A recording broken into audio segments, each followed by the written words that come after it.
আসসালামু আলাইকুম। আজকে একটা ব্যক্তিগত কথা বলি। অনেকেই হয়তো জানে না, আমার যখন বিয়ে হয়, তখন আমাদের সম্পর্কটা শুরু থেকে সহজ ছিল না। আমরা দুজনই একে অপরকে ঠিকমতো বুঝতে পারতাম না।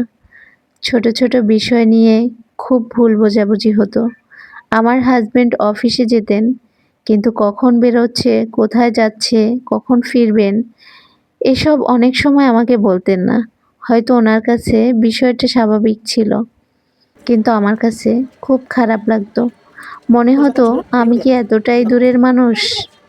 এগুলো নিয়ে অনেকবার মন খারাপ হতো, অনেকবার কেঁদেছি, আবার অনেকবার ভেবেছি হয়তোবা সময়ের সাথে সাথে সব ঠিক হয়ে যাবে।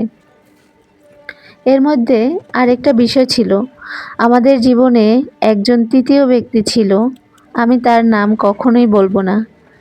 কারো নাম নিয়ে ওনাকে ছোট করতে চাই না। শুধু এতটুকুই বলবো, কিছু কিছু মানুষের কারণে সংসারে অযথা ভুল বোঝাবুঝি তৈরি হয়।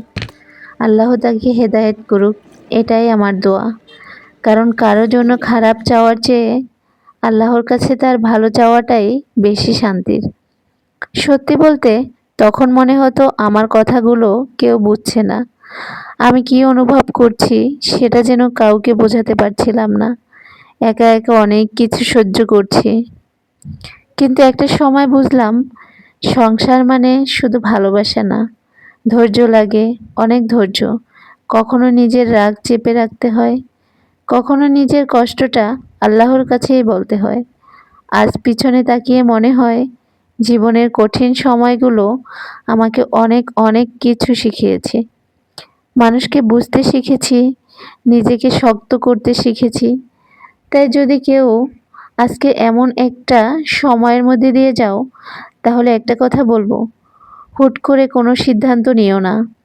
সময়কে একটু সময় দাও, কথা বলো, বোঝার চেষ্টা করো, আর আল্লাহর কাছে দোয়া করো। সব সংসার একরকম হয় না। কারো গল্পে হাসি বেশি থাকে, কারো গল্পে কান্না বেশি থাকে। কিন্তু যদি দুজন মানুষ সত্যি চেষ্টা করে, তাহলে অনেক কিছুই বদলে যেতে পারে। এই তো ছিল আমার জীবনের একটা ছোট্ট গল্প। যদি তোমাদের কাছেও তোমাদের কারো জীবনের সঙ্গে মিলে যায়, তাহলে মনে রেখো, কঠিন সময় সব সময় একরকম থাকে না। আল্লাহ চাইলে একদিন সব কিছু সহজ হয়ে যাবে। আমার জন্য দোয়া করবা, আল্লাহ যেন সব সংসারে শান্তি আর ভালোবাসা দান করে। আজকে এসব কথা বলছি কাউকে দোষ দেওয়ার জন্য না। কারণ একটা সম্পর্ক কখনো একজনের কারণে নষ্ট হয় না। দুজনেরই কোথাও না কোথাও ভুল থাকে। আমিও হয়তো ভুল করেছি, উনি হয়তো করেছেন। কিন্তু এখন আর সেসব নিয়ে কারো বিচার করতে চাই না। জীবন আমাকে শিখিয়েছে, ক্ষমা করতে পারলে নিজের মনটাই হালকা হয়ে যায়। তাই আজও আমি সবার জন্য ভালোটাই চাই।